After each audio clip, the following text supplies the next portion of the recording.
Bismillahirrahmanirrahim. Assalamualaikum warahmatullahi wabarakatuh. Pada ba'da subuh kali ini, mari kami bacakan dalam kitab Hadis Arba'in nomor 37 bahwa Rasulullah sallallahu alaihi wasallam bersabda, sesungguhnya Allah Subhanahu wa taala telah menetapkan kebaikan dan keburukan. Kemudian menjelaskan hal tersebut, kata Allah Ta'ala, siapa yang berniat pada suatu kebaikan kemudian ia tidak jadi melaksanakannya, maka hal itu dicatat di sisi Allah SWT sebagai satu kebaikan penuh. Dan jika ia berniat melakukannya kemudian jadi melaksanakannya, maka Allah akan mencatat baginya sebagai 10 kebaikan hingga 700 kali lipat, bahkan berkali lipat dari pahala yang Allah sediakan untuknya.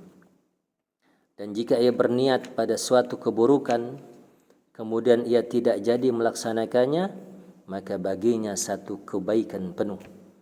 Sedangkan jika ia berniat kemudian jadi melakukannya, maka Allah mencatatkannya sebagai satu keburukan. Masya Allah, hadis ini adalah tentang kedermawahan Allah SWT, bagaimana Allah memberikan rasa sayangnya kepada hamba-hambanya. Kalau kita melakukan satu kebaikan yang kita niatkan dari awal kita ingin melakukan hal tersebut, kemudian suatu saat kita tidak jadi melakukan kebaikan tersebut, maka Allah catat satu kebaikan penuh. Dan kalaupun ternyata kita melaksanakan atau melakukan kebaikan yang kita niatkan tadi, maka Allah akan memberikan pahala 10, 700 kali lipat, bahkan berkali-kali lipat. Dan sebaliknya, kalau kita berniat melakukan suatu kejahatan katakanlah, kemudian keburukan, ternyata kita tidak jadi melakukan keburukan tersebut, kejahatan tersebut, ternyata Allah catat sebagai pahala satu kebaikan.